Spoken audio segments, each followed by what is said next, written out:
आज की चिंता के लिए लेवी किताब 21वां अध्याय की 12 से 12 कलम तक हम पढ़ेंगे। The book of Leviticus chapter 21 verses 10 to 11।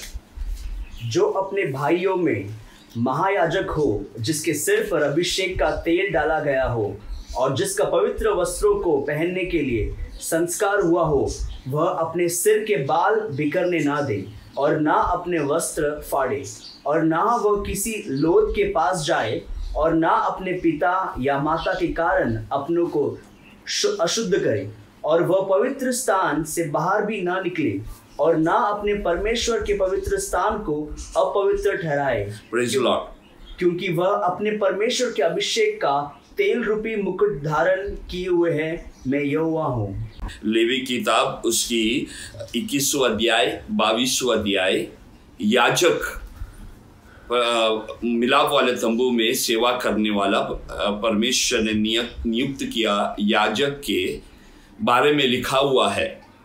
ये कहते समय हम सोचेंगे ये तो मेरे लिए नहीं है, हमारे लिए नहीं है। पुराने नियम याजक के लिए लिखा हुआ कलाम है, लेकिन पहला पत्रस उसकी 2 अध्याय की 5वां कलाम में हम पढ़ते समय हम ये देखते हैं, तुम भी आप जीविते पत्रों के समान आत्मिक घर बनते जाते हो, जिससे याजकों का पवित्र समाज बनकर ऐसे आत्मिक बलिदान चढ़ाओ जो यीशु मसीह के द्वारा परमेश्वर को ग्रहण हो। तुम भी जीवित पत्थर के समान परमेश्वर की याजक होकर परमेश्वर ने हमें नियुक्त किया हुआ है।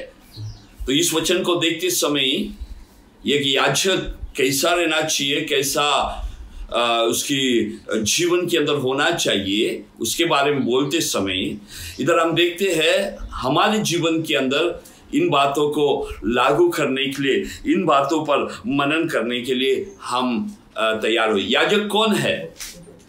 याजक कौन है? याजक परमेश्वर और मनुष्य के बीच में खड़ा रहने वाला एक व्यक्ति है। परमेश्वर की बातों को मनुष्य तक पहुंचाना और मनुष्य की बातों को परमेश्वर तक पहुंचाना, ये मध्यस्थी करने वाला एक व्यक्ति है। महायाजक परमेश्वर की उपस्थिति में आते समय मनुष्य के लिए परमेश्वर के सामने विनती करते हैं और परमेश्वर की आवाज को मनुष्य के पास पहुंचाते हैं। ये महायाजक का काम है। लेकिन परमेश्वर की कलाम इस पढ़ा हुआ लेवी किताब उसकी 21वां अध्याय की 10वां कलाम के अंदर महायाजक के बारे में लिखा हुआ है कि महायाजक के घर के अंदर किसी का भी मृत्यु हो गया तो वो क्या नहीं करना चाहिए? अपना कपड़े को फाड़ना नहीं चाहिए, वो लाश को हाथ नहीं लगाना चाहिए। तीसरा है, परमेश्वर की मंदिर को छोड़कर जाना नहीं चाहिए। यह लिखने की कारण क्यों है? लेवी किताब उसकी 10वां अध्याय की पहला कलाम के अंदर यह घटना हुआ और उस घटने के विषय के अनुसार मूसा के द्वारा आरोन महायाजक को दिया हुआ संदेश उस समय, उसके बाद बाकी महायाजक को इस 21वां अध्याय में दिया हुआ संदेश है। लेवी किताब उसकी 10वां अध्याय की पहला कलाम पढ़ते समय हम देखते हैं, उस घटने को हम देखेंगे। तब नादाब और अबीहू नामक हारून के 2 पुत्रों ने अपना धूप दान लिया और उनमें आग भरी और उसमें धूप डालकर उस ऊपरी आग को, जिसकी आज्ञा यहोवा ने नहीं दी थी, यहोवा के सम्मुख अर्पित किया। Praise the Lord. इस कलाम के अंदर हम देखते समय आरोन का 2 पुत्र नादाब और अबीहू के बारे में लिखा हुआ है। उसकी 9वां अध्याय की आखिरी में आते समय परमेश्वर की शकेना उतर आया। परमेश्वर की शकेना जब उतर आते समय उस वेदी के ऊपर परमेश्वर की आग उस वेदी पर जलते जा रहा था। कभी भी परमेश्वर की आग किधर जलना चाहिए? वेदी का जगह पर, उसको छोड़ और किधर आग जलना नहीं चाहिए। तो माहौल अच्छा बन गया था, लोग परमेश्वर की आराधना करने लगे, परमेश्वर की शकीना उतर आया, वेदी पर आग जलने लग गया। तब आरोन का दो पुत्र परमेश्वर के सामने आकर सबके साथ अपना प्रेजेंस को दिखाने के लिए, अपने आप को लोगों के सामने दिखाने के लिए उसने क्या किया, अपना ही धूप में आग लगा दिया, अपनी साइड से ही आग लगा दिया। मैं पहला कहा परमेश्वर के कलाम के अंदर है वेदी के उधर से ही आग आना चाहिए, लेकिन ये लोग ने अपना स्वयं आग जलाया, परमेश्वर को मान्य नहीं हुआ, क्योंकि परमेश्वर की वचन का उल्लंघन किया। उसकी वजह से उधर क्या हो गया, परमेश्वर की आग आकर उनके ऊपर आकर वो लोग उधर मर पड़ गया। उस समय उसके 6वां कलाम के अंदर 10वां अध्याय की 6वां कलाम के अंदर परमेश्वर मूसा की द्वारा आरोन से ये बात कह रहा है।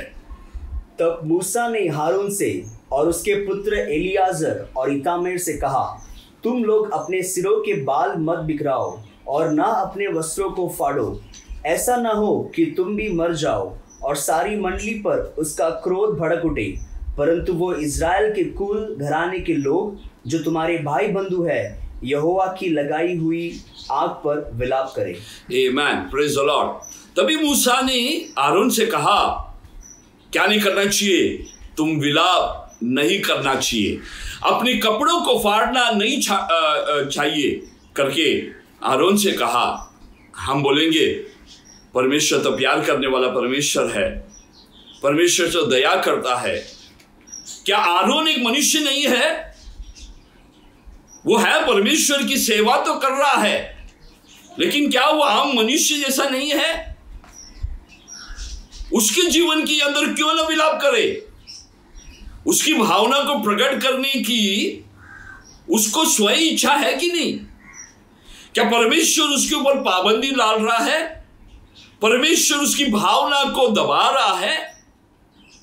ये हमारी मन के अंदर विचार आते समय मेरे प्रियो, परमेश्वर की वचन के अंदर जब मूसा आरोन को ये संदेश देते समय इसके पीछे परमेश्वर को एक उद्देश्य है करके समझना चाहिए। कभी भी परमेश्वर की वचन हमारे पास आते समय सुनने से पहला उस पर रिएक्ट करने से अच्छा उसको सुनकर ग्रहण कर परमेश्वर हमसे क्या बोल रहा है ये समझने के लिए तैयार हो जाने पाए।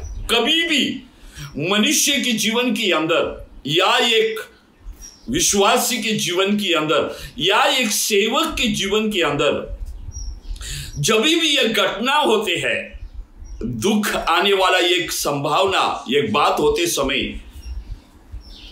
वो व्यक्ति तब क्या करेगा, वो क्या करना चाहिए? इधर परमेश्वर की कलाम के अंदर हम देखते हैं आम लोग क्या करते हैं। पहले देखेंगे आम लोग क्या करते हैं। उस समय उनकी रीति के अनुसार विलाप करने वाला अपना कपड़े को फाड़ना चाहिए और जोर जोर से विलाप करना चाहिए और अपनी लाश के सामने वो लोग अपने आप को उस दुख को प्रकट करना चाहिए और उस रीति के अनुसार वो लोग चलते समय परमेश्वर ने मूसा के द्वारा आरोन से कहा, तुम ये नहीं करना चाहिए क्योंकि तुम एक याजक है, तुम कपड़े को फाड़ना नहीं चाहिए, तुम लाश पर हाथ लगाना नहीं चाहिए। ये तुम्हारी माता क्यों ना हो, ये तुम्हारे पिता क्यों ना हो, ये चीज तुम करना नहीं चाहिए। तुम परमेश्वर की मंदिर के अंदर सेवा करते रहना चाहिए, क्योंकि अगला कलाम बहुत इंपॉर्टेंट है। उधर लिखा हुआ है तुम्हारे ऊपर परमेश्वर का अभिषेक है, परमेश्वर का तेल तुम्हारे ऊपर उंडेल दिया हुआ है। मेरे प्रियो, मैं तुमसे एक बात कहता हूं, अन्य लोग विलाप करते समय, अपने कपड़े फाड़ते समय हमारे जीवन के अंदर परमेश्वर कहते हैं हम वैसे विलाप करना नहीं चाहिए। हम ऐसी रोना नहीं चाहिए करके नहीं, विलाप कपड़ा फाड़ना नहीं चाहिए, क्योंकि तुम्हें मालूम है हमारे ऊपर परमेश्वर की अभिषेक है। ये बात समझना चाहिए। हम क्यों नहीं रोना चाहिए? हम क्यों नहीं अपनी प्रियों के लिए रोना चाहिए? कई बार हम मन के अंदर सोचेंगे ऐसा कैसा होगा, वो तो पुराने नियम में लिखा हुआ बात है, ये हमारे जीवन में अब लागू कैसा होगा करके हमारे मन के अंदर विचार आएंगे। मेरे प्रियो, कई बार ये घटना होते समय लोग कहेंगे बस थोड़ी समय के लिए तुम अलग हो जाओ, अकेला हो जाओ, अपनी दुख को समझने के लिए, आश्वासन देने के लिए तुम अलग रहो। सेवकाई में कोई परमेश्वर की दास लोग सेवकाई में है, उनके जीवन के अंदर ऐसे कोई दुख का, उनका प्रिय कोई व्यक्ति छोड़कर चले जाएंगे तो बोलेंगे आप थोड़ी समय के लिए सेवकाई से थोड़ा अलग रहो, तुम थोड़ी समय के लिए आराम करो करके कहते हैं। लोग कहते हैं, उनकी भावना को जानते हैं, उनकी भावना बहुत अच्छा है, लेकिन प्रॉब्लम क्या मालूम है? कई बार मनुष्य के जीवन के अंदर उदासी छा बैठते हैं, मनुष्य के जीवन के अंदर डिप्रेशन आते हैं, अकेला रहने के लिए चाहते हैं, लेकिन अकेला रहते समय उनकी मन के अंदर विचार के ऊपर विचार आकर उसकी मन की भावना के अंदर, उनकी मन के अंदर शांति नहीं, उस बोझ उनके जीवन के अंदर ज्यादा होकर अधिकांश लोगों से दूर होकर अकेला रहने के लिए, वो अपनी आप को अपनी उदासी में ही रहने के लिए मन भावना को बढ़ाकर वो चलते समय वो अपनी आप को मार रहा है, अपनी आप को दबा रहा है, जो करना चाहिए वो करता नहीं, और वो क्या हो जाता मालूम है? उनके जीवन के अंदर दो पीछे हो जाता है। ऐसा करते समय निराशा बढ़ते समय विश्वास कम हो जाते हैं, प्रार्थना कम हो जाता है, वचन की ध्यान कम हो जाता है, वो मनुष्य परमेश्वर से थोड़ा करके दूर हो जाते हैं। इसलिए परमेश्वर कहते हैं तुम्हारे जीवन के अंदर जब ऐसी स्थिति आते समय, ऐसी परिस्थिति आते समय तुम क्या करना चाहिए? परमेश्वर की उपस्थिति को छोड़कर नहीं जाना चाहिए। परमेश्वर के मंदिर में बैठा तुम्हारे ऊपर परमेश्वर के अभिषेक आया हुआ है। कल हमने पढ़ा हुआ कलाम के अंदर एबिस के द्वारा हमने देखा परमेश्वर की शांति हमारे मन के अंदर भरकर हमारे जीवन के अंदर उस परमेश्वर के शांति से भर देगा। विलाप करने का पूरा हक है, लेकिन परमेश्वर की उपस्थिति को छोड़ना नहीं। जो तुम काम करते रहा वो करते ही रहना चाहिए। तुम्हें परमेश्वर ने उसकी मंदिर में नियुक्त किया हुआ है परमेश्वर की सेवकाई करने के लिए, वो करते ही जाना चाहिए। मत्ती की इंजिल उसकी 7वां अध्याय की 12वां कलाम में हम पढ़ते समय हम ऐसे पढ़ते हैं। मत्ती की इंजिल 7वां अध्याय की 12वां कलाम में हम पढ़ते समय हम ऐसे पढ़ते हैं, इस कारण जो कुछ तुम चाहते हो कि मनुष्य तुम्हारे साथ करे, तुम भी उनके साथ वैसे ही करो, क्योंकि व्यवस्था और भविष्यवक्ताओं का शिक्षा यही। जो तुम चाहते हैं मनुष्य तुम्हारे लिए करना चाहिए वो तुम खुद करना चाहिए। प्रभु यीशु मसीह ने कहा, मेरे प्रियो, हमारा जो काम परमेश्वर ने हमें नियुक्त किया हुआ है, सौंपा हुआ है, वो काम छोड़कर हम अपना कपड़ा फाड़कर निराशा में बैठने के लिए कोशिश करते समय मन के अंदर डर, अशांति, मन के अंदर कई विचार डालकर हमें परमेश्वर से अलग करने वाली कई विचार आकर निराशा में अकेला रहने के लिए मन भाव आते समय परमेश्वर याजक आरोन से कहता है मंदिर को छोड़कर जाना नहीं, क्योंकि तुम्हें सेवकाई के लिए बुलाया हुआ है, परमेश्वर की उपस्थिति में खड़ा रहने के लिए बुलाया हुआ है। विलाप है, दुख है, लेकिन तुम अपना अन्य लोगों के समान अपना कपड़ा फाड़ना नहीं। क्यों मालूम है? परमेश्वर की अभिषेक तुम्हारे ऊपर है। मेरे प्रियो, ये तो पुराने नियम की बात है। नया नियम में आते समय हमें देखता है प्रभु यीशु मसीह के जीवन को हम देखेंगे। मेरे और तुम्हारे पापों के लिए क्रूस पर मरा हुआ प्रभु यीशु मसीह को देखेंगे। क्रूस पर खीले ठुके हुए हाथों के साथ, खीली ठुकी हुए पैरों के साथ क्रूस पर लटक कर मनुष्य के पापों के लिए अपने प्राण को देकर, अपनी शरीर से आखिरी बूंद खून मनुष्य के पापों के लिए देकर प्रभु यीशु मसीह क्रूस पर पड़ते समय क्या प्रभु यीशु मसीह ने विलाप किया? उसने रोया। हम देखते हैं क्रूस पर जब प्रभु यीशु मसीह लटकते समय उसके बाजू और देखा हुआ उस चोर को देखकर उसको आश्वासन देते हैं, कहता है आज तू मेरे साथ पैराडाइस में होगा। नीचे की ओर देखते हैं, अपनी माँ उधर खड़ी है, माँ की ओर देखकर, और यूहन्ना चेलों को देखकर प्रभु यीशु मसीह कहता है कि ये तेरा बेटा, यूहन्ना से कहता है ये तेरा माँ। उस समय भी अपना विचार न करते हुए, अपना शोक न करते हुए उसने अपनी परिवार की ख्याल मन के अंदर रखा। चारों तरफ देखते समय लोग निंदा कर रहा है, लोग उसके ऊपर श्राप बोल रहा है, लोग कहते हैं तू परमेश्वर है तो उतर के नीचे आ जा। तब प्रभु यीशु मसीह इन लोगों पर श्राप नहीं दे रहा है, इन लोगों के ऊपर परमेश्वर का क्रोध आने के लिए नहीं कहता है। परमेश्वर से प्रार्थना करते हैं, ये पिता ये जो कर रहा है वो जानता नहीं, उनको क्षमा कर प्रभु यीशु मसीह क्रूस की ओर प्रेज़ द लॉर्ड पढ़ते समय हमारे लिए सबसे बड़ा नमूना प्रभु यीशु मसीह ने किया हुआ उस कार्य को देख नहीं पाए। रोने के लिए, कुड़कुड़ाने के लिए, अरे मैं तो परमेश्वर है, मैं तो अद्भुत कार्य काम किया है, मैंने बहुत चमत्कार किया है, मेरे जीवन के अंदर ऐसा क्यों करके विलाप नहीं किया।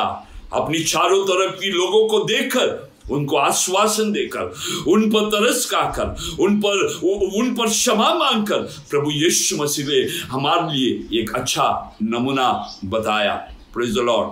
उससे पहला हम देखते हैं उधर एक महायाजक के बारे में लिखा हुआ है। बड़ी ध्यान से मेरे वचन को सुनना, इस वचन को आखिरी तक सुनकर प्रभु की वचन आज हमसे क्या कहता है ध्यानपूर्वक सुनना। उसके पहला मत्ती की इंजिल में आते समय, मत्ती की इंजिल 26वां अध्याय की 61, मत्ती की इंजिल 26वां अध्याय की 61वां कलाम के अंदर क्या लिखा हुआ है हम पढ़ेंगे। और कहा, इसने कहा है कि मैं परमेश्वर के मंदिर को ढा सकता हूँ और उसे 3 दिन में बना सकता हूँ। मेरे प्रियो, समय बहुत आगे निकल गया है, इसलिए पढ़ना नहीं चाहता, अपने घरों में पढ़ना। मैं उस बातों को बताना चाहता हूँ। कयाफास के सामने प्रभु यीशु मसीह खड़ा है। कयाफास उस समय का महायाजक है। क्रूस पर चढ़ने के पहला न्यायिक के लिए महायाजक कयाफास के सामने खड़ा हुआ है। लोगों ने उसके बारे में झूठी बातों को बोलते समय कयाफास ने प्रभु यीशु मसीह से सवाल किया, क्या ये बात वैसा ही है? तभी प्रभु यीशु मसीह ने कहा वो वैसा ही है। उधर देखते हैं सारांश में कयाफास ने अपना कपड़े को फाड़ दिया। Praise the Lord. महायाजक कभी भी अपना कपड़ा फाड़ना नहीं चाहिए। कयाफास ने उस समय अपना वस्त्र को फाड़ दिया। तभी उसने क्या किया मालूम है? परमेश्वर ने कहा तुम अपना वस्त्र को फाड़ेगा तो तुम मरेगा। उस समय कयाफास ने महायाजक का सेवकाई क्या किया मालूम है? उधर खत्म हो गया। महायाजक आरोन की परंपरा से निकला हुआ महायाजक का काम उस जगह पर उसने खत्म कर दिया। उसने महायाजक ने कपड़ा फाड़ दिया, उस सेवा उधर खत्म हो गया। तुम्हें मालूम है क्रूस पर प्रभु यीशु मसीह मरते समय एक बात और भी बात हुआ।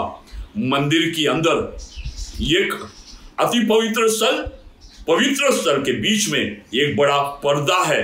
जब कैफास ने उसने कपड़ा फाड़ दिया, वो सेवकाई खत्म हो गया। उस पर्दा जो पवित्र स्थल और अति पवित्र स्थल के बीच में जो पर्दा था वो ऊपर से नीचे तक फट गया और क्या हो गया मालूम है, वो सेवकाई उधर बंद हो गया। अब परमेश्वर के सामने जाने के लिए कोई मध्यस्थ नहीं, बीच में रहने वाला कोई नहीं। या बांधकर मनुष्य परमेश्वर के सामने जा सकता है, उससे खत्म नहीं हुआ। तुम्हें मालूम है क्या प्रभु यीशु मसीह का कपड़े को फाड़ दिया? नहीं, बिल्कुल नहीं। यूहन्ना की इंजिल उसकी 19वां अध्याय की 23वां कलाम पढ़ेंगे। यूहन्ना की इंजिल 19वां अध्याय की 23वां कलाम। जब सैनिक यीशु को क्रूस पर चढ़ा चुके तो उसके कपड़े लेकर 4 भाग किए और हर सैनिक के लिए एक भाग और कुर्ता भी लिया, परंतु कुर्ता बिन सियन ऊपर से नीचे तक बुना हुआ था। तुम्हें मालूम है प्रभु यीशु मसीह क्रूस पर मरते समय वो मेरा महायाजक बना, मेरे लिए, मेरे पापों के लिए, आपके पापों के लिए क्रूस पर परमेश्वर मनुष्य के बीच में ये कि जो अंतिम महायाजक है वो आज भी जीवित है। क्यों मालूम है? उसका कपड़ा फाड़ा नहीं गया। क्यों मालूम है? परमेश्वर की वचन को पूरा करने के लिए। Praise the Lord. क्रूस पर प्रभु यीशु मसीह मेरे और तुम्हारे पापों के लिए अपना शरीर को दिया, लेकिन सेवकाई उधर खत्म नहीं हुआ। आज भी परमेश्वर मरे में से जी उठकर परमेश्वर की दाहिनी ओर जा बैठकर मेरे और तुम्हारे लिए मध्यस्थ कर रहा है। रोमी किताब 8वां अध्याय की 34वां कलाम के अंदर लिखा हुआ है, मेरे और तुम्हारे लिए वो क्या कर रहा है? मध्यस्थ कर रहा है। मेरे प्रियो, मैं तुमसे ये एक बात कहने के लिए मैं तुम्हारे पास इस वचन को लेके आया हुआ है। हम भी याजक है। परमेश्वर के वचन कहते हैं, कई बार हम भी बोलेंगे बस प्रभु मेरी प्रार्थना को नहीं सुनता है, प्रभु जिंदा है तो मेरे जीवन के अंदर ये आना नहीं चाहिए था, ये दुख मेरे जीवन के अंदर आना नहीं चाहिए था। मैं प्रार्थना करता हूं, मैं उपवास करता हूं, मेरे जीवन के अंदर ये दुख क्यों आया करके कई लोग परमेश्वर से पूछेगा, ये परमेश्वर मेरे जीवन में ऐसे क्यों, मेरे ही जीवन में ऐसे संकट क्यों, मेरे जीवन के अंदर आशीष देने वाला परमेश्वर मेरी परिस्थिति ऐसे क्यों, मेरे बच्चों के जीवन में ऐसे क्यों करके संसार की लोगों के समान विलाप करने के लिए हमारे मन के अंदर विचार आएगा। मेरे प्रियो, परमेश्वर की वचन कहता है परमेश्वर को जाने बिना तुम्हारे जीवन के अंदर कुछ होने वाला नहीं। तुम्हारे सर से एक बाल नीचे गिरेगा वो प्रभु जानता है। मेरे प्रियो, परमेश्वर कहता है अन्य लोगों के साथ तुम विलाप, दुख है, तुम्हारे जीवन के अंदर भावना है, विलाप नहीं करना, सेवा छोड़कर जाना नहीं, परमेश्वर को छोड़कर जाना नहीं, प्रार्थना कम नहीं होना चाहिए, परमेश्वर की वचन पर ध्यान देना कम नहीं होना चाहिए, परमेश्वर की आराधना को छोड़कर चले नहीं जाना, क्योंकि तुम्हारे ऊपर परमेश्वर की आत्मा का अभिषेक तुम्हारे ऊपर है। तुम्हें परमेश्वर की सेवकाई में बने रहना चाहिए। अंतिम क्षण तक तुम्हें बुलाया कर्तव्य के लिए तुम वैसा ही चलते जाना चाहिए। परमेश्वर की उपस्थिति को छोड़कर जाना नहीं, क्योंकि परमेश्वर की उपस्थिति को छोड़कर जाना बोलेगा तो तुम्हारे जीवन की अंदर निराशा के ऊपर निराशा में डूब जाना, शैतान को कार्य करने के लिए अवसर देना, जीवन की अंदर निराशा में चले जाकर परमेश्वर तो तुम्हारे जीवन में जो मकसद है वो मकसद को पूरा न करते हुए परमेश्वर से दूर चले जाने के लिए तुम शैतान को अवसर दे रहा है। शैतान को तुम तुम्हारे जीवन में ऐसा कोई अवसर न देते हुए अपना जीवन प्रभु में बने रहना चाहिए, विश्वास करना चाहिए मेरे जीवन के अंदर परमेश्वर की इच्छा के बिना कुछ होने वाला नहीं। जो कुछ मेरे जीवन में परमेश्वर करते हैं मेरे भलाई के लिए करते हैं, इसलिए मैं प्रार्थना नहीं छोड़ूंगा, परमेश्वर की उपस्थिति को नहीं छोड़ूंगा।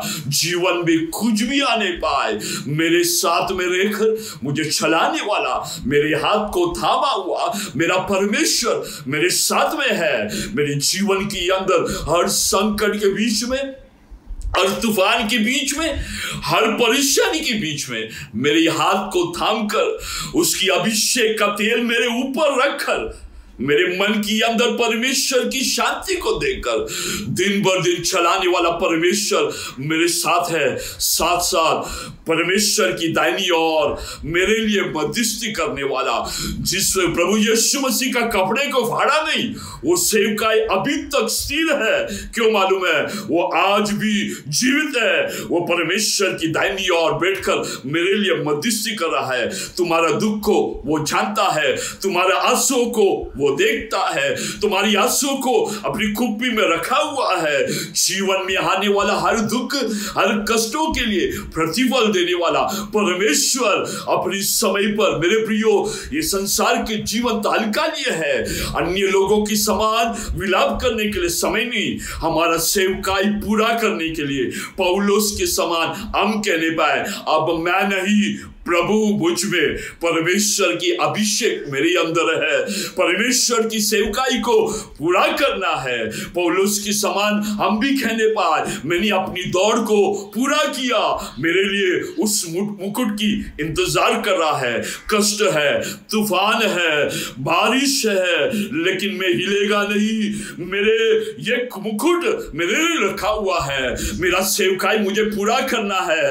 विलाप करने का समय नहीं, मुझे दृढ़ होकर परमेश्वर के वचन के अंदर दृढ़ होकर जितना संकट आए उतना प्रार्थना में बढ़ते जाने पाए, जितना संकट आए उतना परमेश्वर के वचन में बढ़ते जाने पाए, क्योंकि परमेश्वर की अभिषेक तुम्हारे ऊपर है। दूसरा लोगों की समान विलाप कर कर अशांति में नहीं रहे, परमेश्वर की शांति तुम्हारे विचारों से परे, परमेश्वर की शांति तुम्हारे अंदर देकर दिन भर दिन तुम्हें चलाएगा।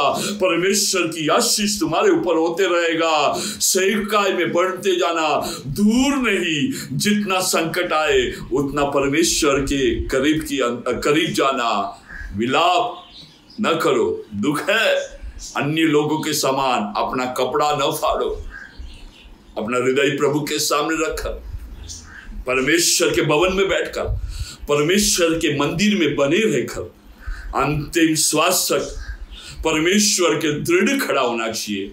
कभी पीछे न मुड़ना, कभी पीछे न हटना, क्योंकि परमेश्वर के अभिषेक तुम्हारे ऊपर है। परमेश्वर का सेवकाई छोड़कर जाना नहीं। क्यों मालूम है? परमेश्वर ने तुम्हें इसलिए नियुक्त किया हुआ है। आइए अपनी आंखों को बंद करें, हम प्रार्थना करने जा रहा है। सुना हुआ कलाम के अनुसार अपनी आप को प्रभु की हाथों में समर्पण कर प्रभु से कहने पाए, दुख है, समस्या को देखकर हमारे जीवन के अंदर कई बार कई विचार आते हैं। हमारे जीवन के अंदर परमेश्वर कई बार संकट को देखकर, भविष्य को देखकर मन के अंदर विचार आते हैं। कई बार प्रार्थना कम होकर, वचन को मनन करते कम होकर पीछे हटने की भावना आते समय आपके वचन के द्वारा हमें एक याजक के समान हमें बुलाया हुआ है। हमें उस सेवकाई में बने रहकर, परमेश्वर आपकी वचन में बने रहकर, आपसे दूर नहीं, आपकी सेवकाई में बने रहकर, परमेश्वर जैसा आपने हमारे लिए दिया हुआ नमूना की समान क्रूस पर खड़ा रहते समय, क्रूस पर मनुष्य के पापों के लिए मरते समय, अन्य लोगों को देखकर उनको तसल्ली देने के लिए, उनकी आश्वासन के लिए, उनके लिए परमेश्वर के सामने मध्यस्थी करने के लिए प्रभु यीशु मसीह ने दिखाया हुआ नमूना मेरे जीवन के अंदर अन्य लोगों को आश्वासन देने के लिए, इस कठिनाई के समय पर, इस बीमारी के समय कर लोग निराशा के जाते समय हम उनको आश्वासन देने के लिए, उनके साथ रहकर उनको तसल्ली देने के लिए प्रभु ने हमें हर ऊपर अभिषेक किया हुआ, वो अभिषेक दिन भर दिन मेरे ऊपर ताजगी करने के लिए आज कितना जब प्रार्थना करेंगे प्रभु से करने पाए, आत्मा की उस अभिषेक आज ताजगी करने पाए, निराशा में बैठने, निराशा में नई ताकत, नई बल के साथ प्रभु आपकी महिमा और आपके नाम को ऊंचा करने के लिए मदद दे करके प्रार्थना करते समय, सभी जन आंखें बंद करते समय मैं प्रार्थना कर समाप्त करूंगा। प्यारे परमेश्वर, आपके नाम की धन्यवाद करते, सुंदर समय हमें दिया, आपके वचन के सामने आज हम समर्पण करके आते हैं। Praise the Lord. हमें याजक का सेवकाई के लिए हमें बुलाया हुआ है, परमेश्वर हमें चुन लिया आपकी सेवकाई के लिए। प्यारे परमेश्वर, पीछे न हटते हुए आप में बने रहने के लिए, तूफान आए, संकट आए, परेशानी आए, आपकी अभिषेक हमारे ऊपर है, आपकी शांति हमारे ऊपर है। हमारी हाथ को थाम कर दिन ब दिन चलाने वाला परमेश्वर हमारे साथ में है, इसलिए विश्वास के साथ हमारे अंतिम श्वास तक आपके लिए खड़ा रहकर परमेश्वर हमें दिया हुआ, सौंपा हुआ कर्तव्यों को पूरा कर कर, सेवा को पूरा कर कर एक विश्वास योग्य दास करके उस आवाज को सुनने के लिए हमारी हर एक भाई बहनों को आशीष देने पाए। इस समय दुख में है, परेशानी में है, बीमारी में पड़ा हुआ लोगों के लिए प्रार्थना करते हैं, आपकी शांति उनको उनकी मनों के अंदर भर देने पाए, उनकी जीवन के अंदर आपकी शांति देने पाए, बीमार में परेशानी में लोगों को चंगाई देने पाए, हमारे देश पर दया करे, हमारे देश को चंगाई देने पाए। परमेश्वर, अनेक लोग दुख में है, उनके दुख में हम सहभागी होकर उनको आश्वासन देने के लिए हमारा हर एक अभिषेक प्राप्त किया हुआ भाई बहनों को परमेश्वर नई अभिषेक के साथ बनने के लिए हम प्रार्थना करते हैं। सुंदर समय दिया, सुंदर वचन दिया, धन्यवाद देते हैं। अनुग्रह से बनने पाए, यीशु मसीह के नाम से मांगता हूँ, आमीन।